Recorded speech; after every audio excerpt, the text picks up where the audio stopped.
चलिए ठीक है। अच्छा 0.3 मोल्स इसके ऐड किए, 0.3 मोल्स इसके भी ऐड किए, N2 के भी, और NH3 के भी शुरू में मिक्स किए थे 0.1 मोल्स। तो और उसके बाद वो कह रहा है कि इक्विलिब्रियम के ऊपर ना, जब कंटेनर को खोला ना एंड में, तो इक्विलिब्रियम मोल्स आ,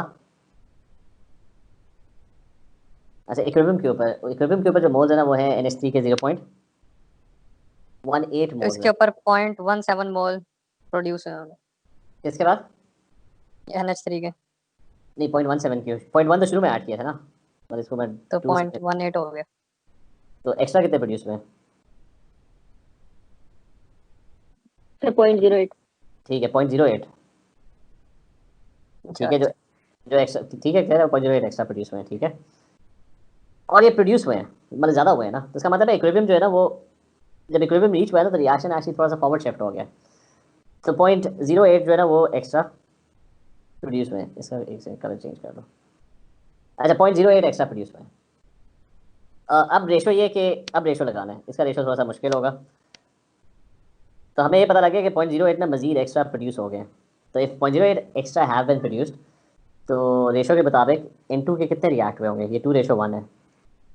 तो 0.08 प्रोड्यूस करने के लिए अकॉर्डिंग टू दिस रेशो 2:1, इसके 0.04 मस्ट हैव रिएक्टेड। और ये इसका मुझे रेशो भी बता दे, 2:3 है तो 0.12।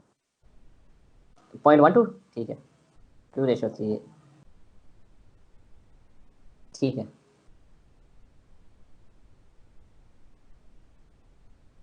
अच्छा तो इसके 0.12 रिएक्ट हुए होंगे। ये बस ख्याल रखना कि किस साइड पे रिएक्ट हो रहे हैं, किस साइड पे प्रोड्यूस हो रहे हैं। तो 0.12 माइनस करना होगा, 0.12 हैव रिएक्टेड,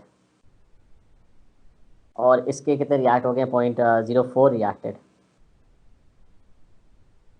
तो पीछे कितने बच गए, 0.3 शुरू में डालें, 0.12 जो है वो react, 0.18।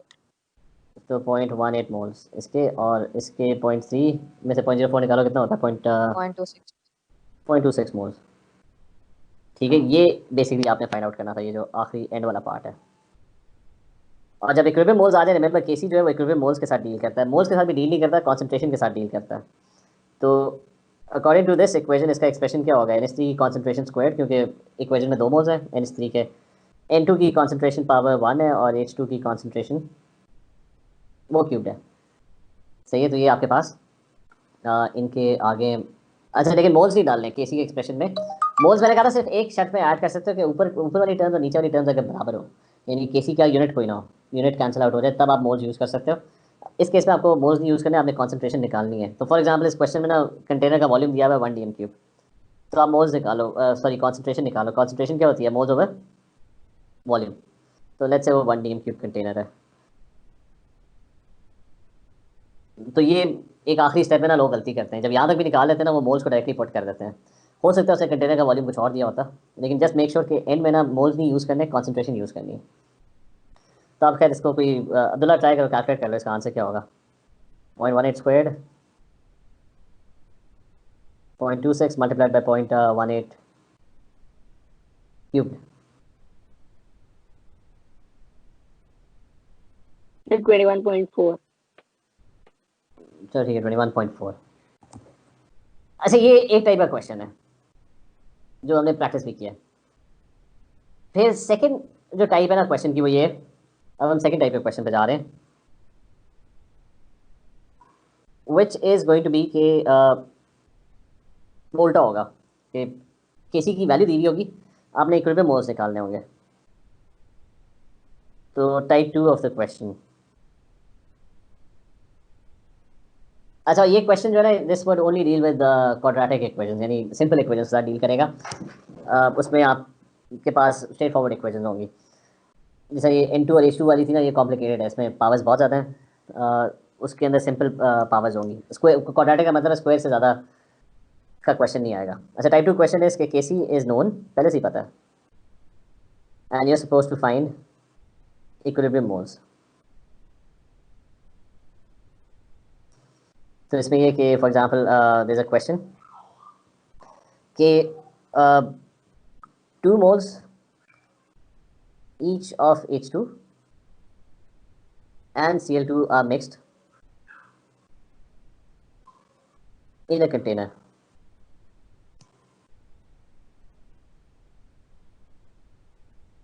And then it says कि equilibrium के ऊपर the value of Kc is given. The value of Kc is let's say 2.5. तो वो कह रहा है कि find equilibrium moles.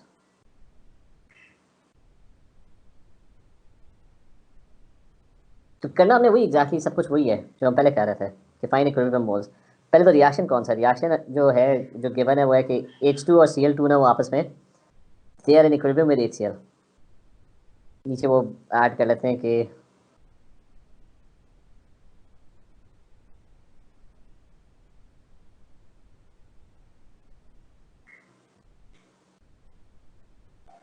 अच्छा स्टार्ट में इनिशियल मोल्स।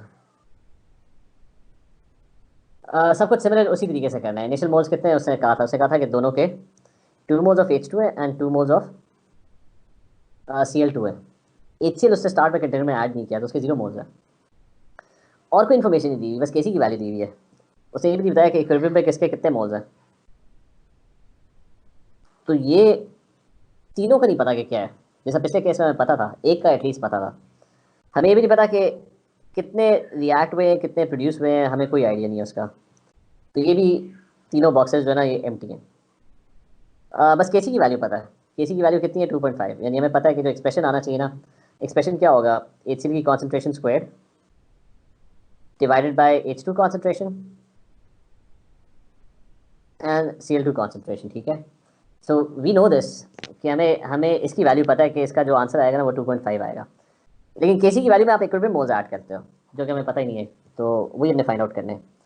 तो इसमें आप अज्यूम क्या करते थे, आप कहते थे कि क्योंकि पिछले में भी आप इसी तरह स्टार्ट करते थे ना कि 2 मोल्स गिवन है। अब आपको नहीं पता कि इक्विलिब्रियम में पहुंचते पहुंचते ये 2 मोल्स से ज़्यादा हो गए या 2 मोल्स से कम हो गए। मतलब इक्विलिब्रियम पे मोल्स डिफरेंट हो सकते हैं क्योंकि रिएक्शन फॉरवर्ड भी जा सकता है, बैकवर्ड भी जा सकता है। इस केस में खैर वो बैकवर्ड तो प्रॉब्ली नहीं गया होगा क्योंकि HCl तो शुरू में पड़ा हुआ ही नहीं है, तो इसमें मोस्ट लाइकली वो सर फॉरवर्ड आपने ही, जीरो कैसे लिख दिया?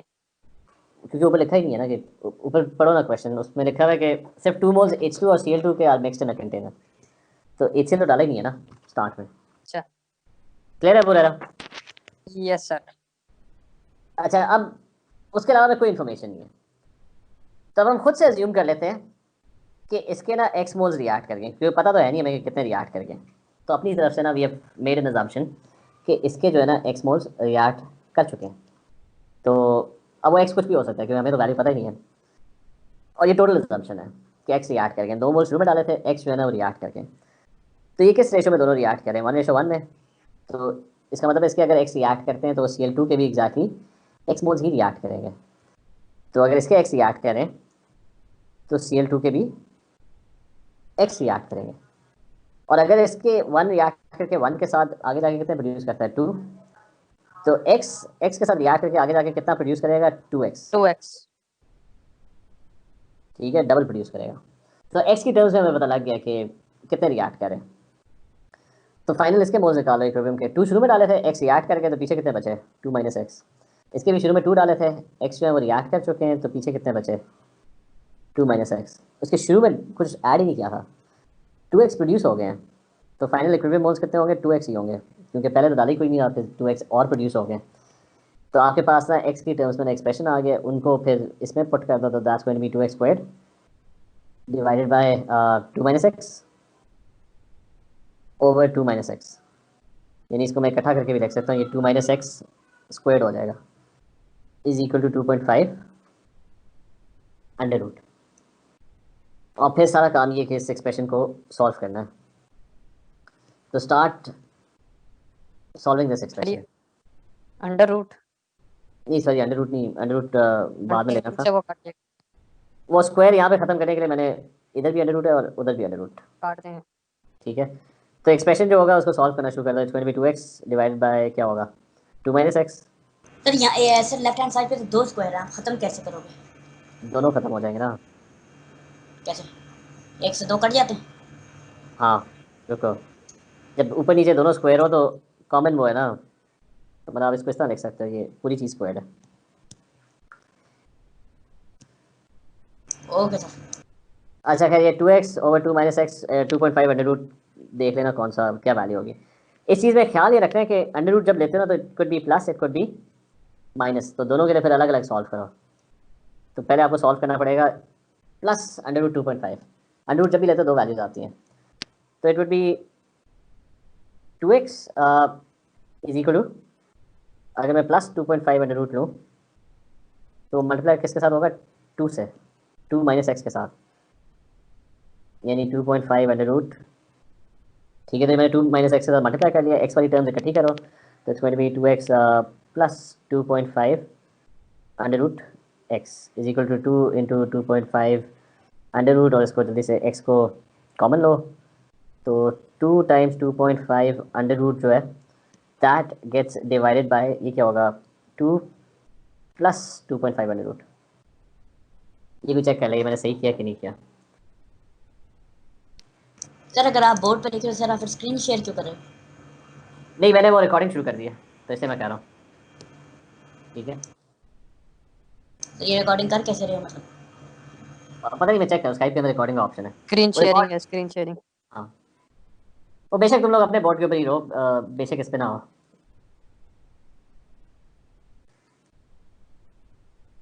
अच्छा, आंसर बताओ इसका, और वो फिर दूसरा माइनस 2.5 अंडर रूट के लिए भी करना पड़ेगा सॉल्व। तो तो इसके लिए इट्स, आता है 0.88। ये ऊपर चेक कर लेना, ये वर्किंग ठीक की है कि नहीं की। अच्छा, अगले में क्या डिफरेंस होगा कि वो माइनस 2x तो वही रहेगा, इन दोनों के साइन ना, इन दोनों के साइन चेंज हो जाएंगे मेरे ख्याल से। हाँ, क्योंकि वो बस ठीक है, ये फर्क होगा। तो it's going to be sir 2 normally like directly solve करके एंड पे अंडर रूट नहीं ले सकते, like final value x square find करके। स्क्वायर करके। सर लाइक एक्स स्क्वायर की वैल्यू फाइंड करके और फिर उसका अंडर रूट लेके। तो ये तो फिर तो वो minus b plus minus b square minus 4ac का फॉर्मूला लगाना पड़ेगा ना, अगर तुम उसे स्क्वायर करते हो ना। तो ये कह रहे हो कि ये अंडर रूट शुरू में ना करें ना, ये कह रहे हो ना। जी सर। हाँ, वो अंडर रूट हम इसलिए कह रहे हैं क्योंकि सिलेबस के अंदर स्पेसिफिकली लिखा हुआ था कि क्वाड्रेटिक इक्वेशन सॉल्व करने का नहीं आएगा। वो तुम उसको स्क्वायर कर सकते हो, फिर वो एक्स स्क्वायर वाली क्वाड्रेटिक इक्वेशन बन जाएगी, और फिर वो फॉर्मूला यूज़ करना पड़ेगा, तो उसका भी कर सकते हो। अच्छा, ये दूसरा कर लो, ये माइनस 2 इंटू 2.5 अंडर रूट हो जाएगा, और उसके साथ क्या होगा, प्लस 2.5 अंडर रूट एक्स हो जाएगा।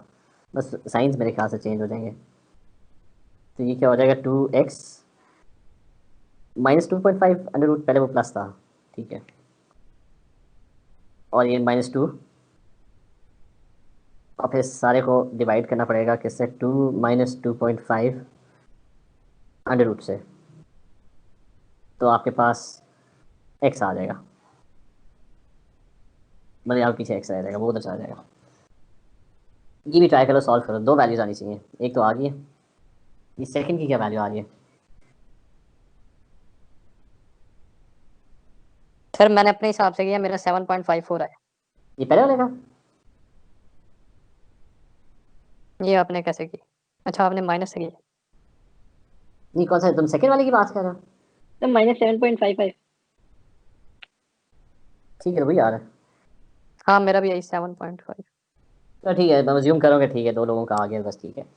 अच्छा, अब इन इन आपके पास दो वैल्यूज आ गई हैं एक्स की, तो कौन सी वैल्यू जो है ना वो सही वाली वैल्यू है, वो आप डिसाइड करते थे टेबल के अंदर वैल्यू स्पॉट करके, कि टेबल के अंदर आपके पास, अच्छा यहाँ पे माइनस और प्लस डजंट मैटर, ठीक है, ये एक्स की वैल्यू जो मर्जी हो, लेकिन यहाँ पे ना जब आप टेबल के अंदर वैल्यू स्पॉट करोगे ना, और ये जो मोल्स आएंगे इक्विलिब्रियम, ये नेगेटिव नहीं आने चाहिए, मोल्स कभी भी नेगेटिव नहीं होते, तो इसलिए बेस्ट जो आंसर होगा ना वो 0.88 वाला होगा। ठीक है, 0.8, क्योंकि 0.88 को उसमें पुट करोगे ना एक्स की जगह, तो आपके जो मोल्स की वैल्यू आएगी वो सारी की सारी पॉजिटिव आएगी, मतलब 2 माइनस एक्स आएगा तो 1 पॉइंट क्या आएगा, 12, वो लिख लेते हैं नीचे, तो ये 1.12 सारे पॉजिटिव आएंगे, ये भी 1.12 मोल्स आएगा, और 0.88 इंटू 2 क्या होगा, 1 पॉइंट कितना होगा, 1.76। तो आपके पास सारे मोल्स की जो वैल्यूज है ना, इक्विलिब्रियम मोल्स की वैल्यू वो पॉजिटिव आ रही है। ये वाली वैल्यू आप इसमें पुट करोगे तो आपकी मोल्स की वैल्यूज ना नेगेटिव आ रही होंगी, ख़ास तौर पे जो HCl के मोल्स हैं, तो इसलिए यू वोंट यूज़ दिस। तो यहाँ पे नेगेटिव, रिमेंबर यहाँ पे नेगेटिव और पॉजिटिव की वजह से ना डिसाइड करना, वो जब तक उसके अंदर वैल्यूज आप सब्स्टिट्यूट नहीं करोगे ना, तब तक आपको नहीं पता लगेगा। सर अगर दोनों पॉजिटिव आ रही हो? नहीं बेशक दोनों पॉजिटिव हैं, मतलब मैं वही कह रहा हूँ यहाँ पे साइन डजंट मैटर, साइन की वजह से वैल्यू ना कट करना, ठीक है। अच्छा तुम इधर कह रहे हो कि यहाँ पे मतलब यूजली यहाँ पे नहीं होगा, यहाँ पे हमेशा होगा कि एक वैल्यू इसमें पुट करोगे ना तो वो पॉजिटिव आ रही होगी, दूसरी वैल्यू जब पुट करोगे ना तो ये मोल्स जो है ना वो नेगेटिव आ रहे होंगे, तो वो फिर वो वाली वैल्यू यूज़ नहीं करनी, ठीक है। तो ये आपका सेकंड टाइप का क्वेश्चन है। और इसकी खैर और प्रैक्टिस हम बाद में कर लेंगे। ये क्लियर है ना सारों को, हमारी बिजनेस क्लियर, आयशा क्लियर है? या जी सर। अच्छा मूविंग ऑन, एक और चीज़ थी KP, which was very similar to this, कि केपी में क्या होता था, केपी में सब कुछ ही था, कोई ख़ास एसेस फर्क नहीं था, एक्सेप्ट फॉर द फैक्ट कि और इसको भी इक्विलिब्रियम कांस्टेंट ही कहते हैं।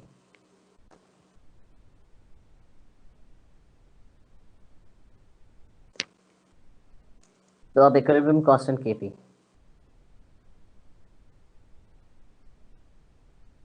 Now the only difference in KP was के केपी जब आप पढ़ रहे थे तो उसके अंदर था कि आप कॉन्सेंट्रेशन एंड प्रेशर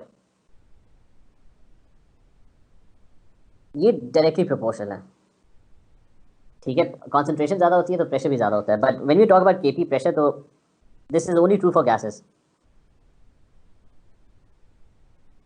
मतलब सोल्यूशन में कॉन्सेंट्रेशन ज़्यादा होगी तो सोल्यूशन का प्रेशर ज़्यादा नहीं होगा, मतलब ये गैसेस के अंदर होता है कि अगर आपके पास एक कंटेनर है ना और उसके अंदर गैस कम है, कॉन्सेंट्रेशन गैस की कम है, less moles per unit volume, ठीक है, तो वो इतनी कोलिजन नहीं करेगा, प्रेशर इतना एग्जर्ट नहीं करेगा। अगर उस कंटेनर के अंदर गैस के पार्टिकल्स जो हैं वो ज़्यादा हो गए, तो वो ज़्यादा पार्टिकल्स जो है ना वो ज़्यादा मोर पार्टिकल्स, तो more particles per unit volume,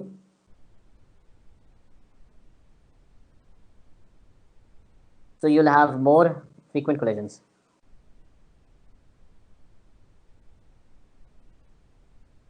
And that will result in more pressure. So remember, Kp is not going to be calculated for solutions or for solids. ये सिर्फ gas specific होता है। Gases के लिए ना आप concentration की जगह you can substitute pressure. फिर इसमें एक चीज़ है कि which is called partial pressure. Usually आपका जो कंटेनर होगा ना उसके अंदर एक गैस नहीं होगी, मिक्स गैस, जैसा आपका जो एयर है, एयर को कैलकुलेट कर लेते हैं कि एयर के अंदर ना और पार्टिकल्स भी होंगे। लेट्स से ये रेड वाले पार्टिकल्स हैं और ये ब्लू वाले पार्टिकल्स हैं। रेड वाले जो है ना वो नाइट्रोजन है एंड दैट इज 78%, और जो आपके ब्लू वाले हैं ना वो लेट्स से ऑक्सीजन गैस है। तो I am taking air as an example, वो 21% है। अच्छा now the other thing is कि आप जब भी प्रेशर कैलकुलेट करते हो किसी भी कंटेनर का, ठीक है, let's say you apply a pressure gauge, so total pressure is usually the sum of all the pressures of all the gases. So it's the sum of partial pressures of each gas. Her gas जो है ना वो container के साथ जाके collide कर रही है, तो हर गैस जो है वो अपना इंडिविजुअली एक प्रेशर एक्सर्ट कर रही है। तो it's the sum of partial pressures of each of the gases. So that's called total pressure. So partial pressure is going to be it's the pressure exerted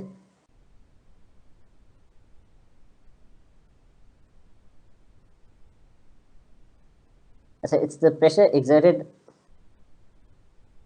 by one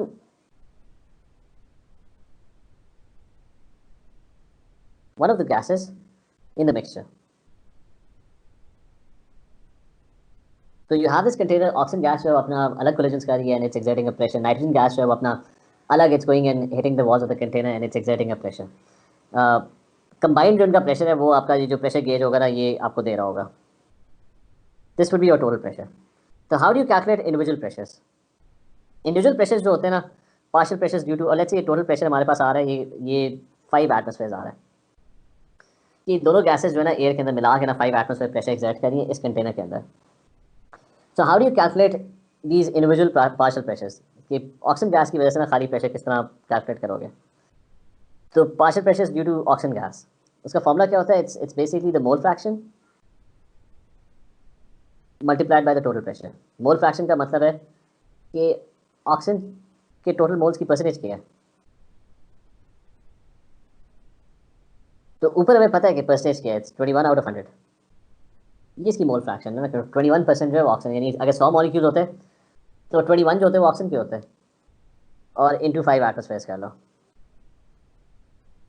इसी तरह partial pressure of nitrogen आप calculate कर सकते हो। वो किस तरह calculate करोगे? नाइट्रोजन का परसेंटेज या मोल फ्रैक्शन कितनी है? 78/100 into the total pressure which is 5 atmosphere. ये दोनों वैल्यूज कैलकुलेट करो ना, क्या आ रही है?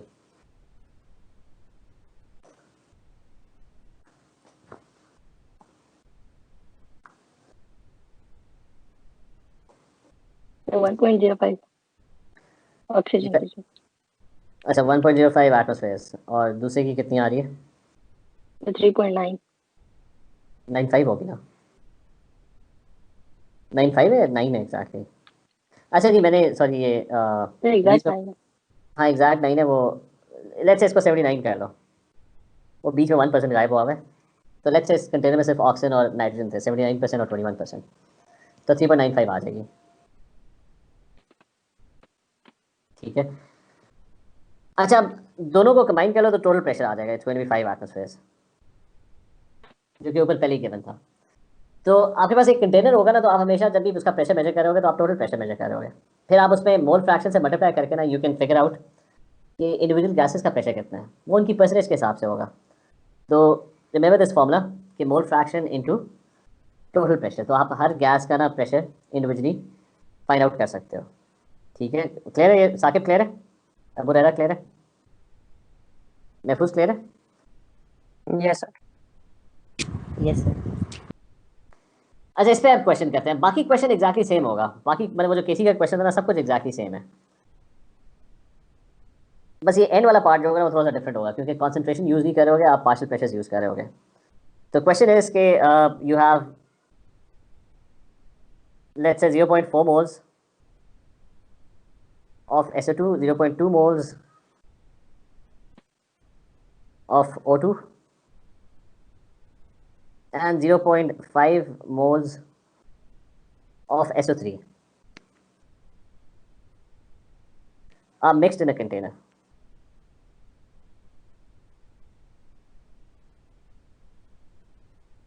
ठीक है, ये सारे आपने मिक्स किए कंटेनर के, they are mixed in a container and what you need to do is के अच्छा इक्विलिब्रियम पे बताया हुआ है कि एट इक्विलिब्रियम, एक के बताया मैं कि एट इक्विलिब्रियम, जब इक्विलिब्रियम पे कंटेनर को खोला है तो एट इक्विलिब्रियम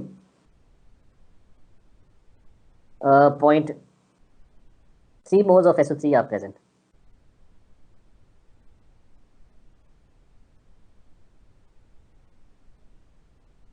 और फिर टोटल प्रेशर भी बताया हुआ है कि total pressure at equilibrium, total pressure at equilibrium is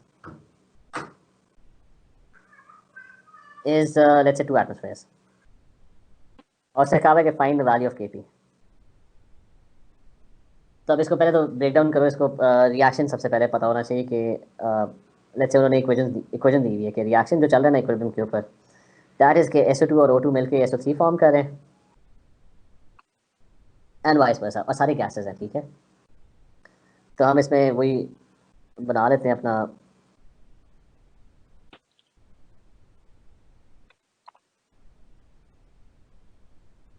अच्छा ये 3 आपके बन गए बॉक्सेस उसी तरह। वैसे माइक माइक म्यूट कर लो, शोर आ रहा है बीच में। अच्छा तीन तीन आपके ये बॉक्सेस बन गए, और इनिशियल पहला वाला इनिशियल शुरू के अंदर कंटेनर के अंदर ऐड क्या किया। तो इनिशियली ये कि क्या ऐड किया, 0.4 मोल, 0.2 और 0.5। इसके 0.4, इसके 0.2 ऐड किए और इसके 0.5 ऐड किए। और जब इक्विलिब्रियम के ऊपर आपने कंटेनर ओपन किया तो पता लगा कि इसके 0.3 मोल्स बचे हुए पड़े हैं। तो ये इक्विलिब्रियम के मोल्स हैं। तो पहले तो कोई ये जल्दी से सॉल्व कर ले कि इसका क्या होगा। सारे ट्राई करो सॉल्व करने का, बाकियों के मोल्स बताओ, खासतौर पे ये वाले। एक मिनट ट्राई, 2-4-5 मिनट ये ट्राई करो सॉल्व करना।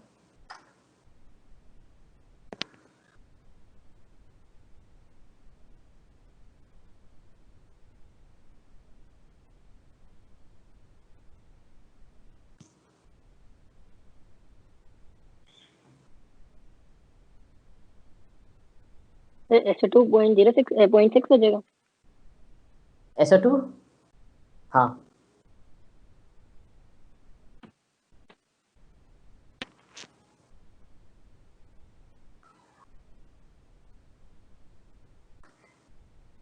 बट ये 0.5 आपने शुरू में ऐड किए हैं, 0.3 एंड में बचे हुए हैं।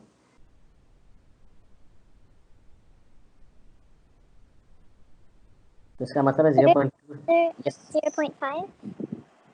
For Atmosphere -1. नहीं, किसके 0.5 है? The KP. I found the value of KP. सारा कर लिया? Sir Yeah. 2 atm total pressure है। हाँ 2 atm टोटल प्रेशर है। अच्छा मरीम कंप्लीट कर लिया आपने? Yeah. चलो ठीक है, यहाँ पे मैं जल्दी से बस क्विकली 0.2 रिएक्टेड, 0.5 शुरू में ऐड किए हैं, 0.3 are left at the end, 0.2 reacted. तो इसका मतलब अगर वो रिएक्ट हुए होंगे तो ये प्रोड्यूस हुए होंगे। तो पॉइंट रेशो के मुताबिक 0.1 प्रोड्यूस होंगे और इसके 0 पॉइंट, ये सारे कंफर्म कर लो, 0.2 प्रोड्यूस होंगे।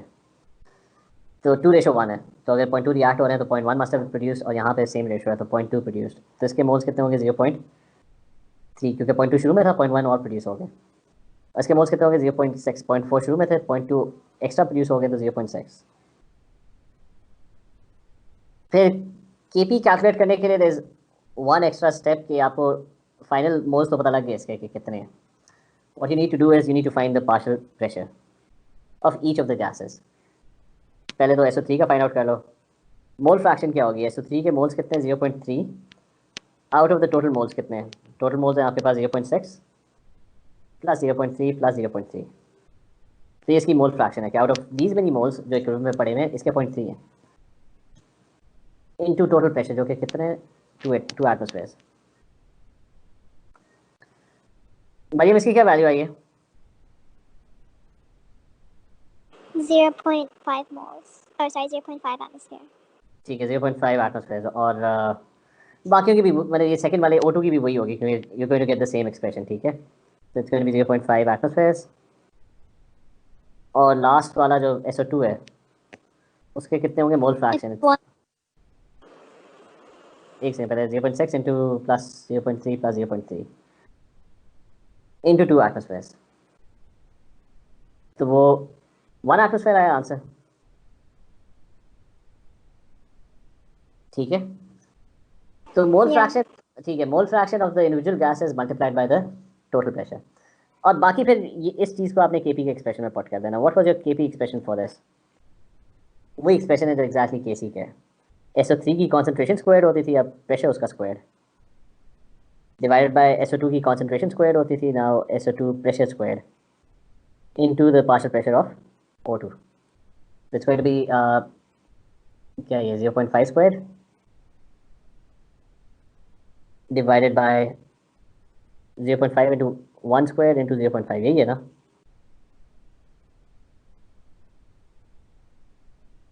SO2, हाँ ठीक है। So this is the expression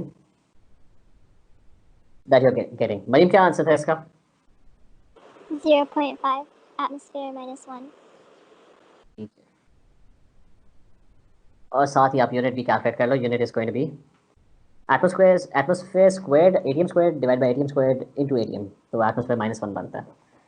तो ये फिर नेक्स्ट क्लास में कंटिन्यू करते हैं। और ये तो नहीं, खैर वो मेन तो हम फिर A2 का स्टार्ट करेंगे। इसके बस थोड़े से 1-2 क्वेश्चन और प्रैक्टिस कर लेंगे। Mainly will start with A2 questions in the next class. ठीक है, कोई क्वेश्चन नहीं है इसके?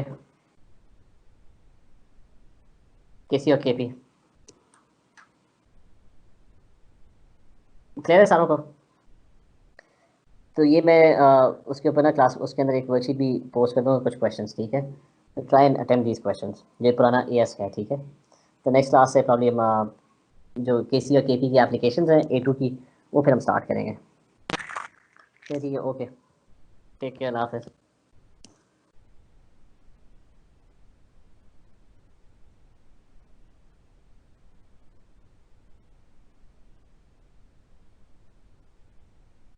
ओके सर, अल्लाह हाफिज़।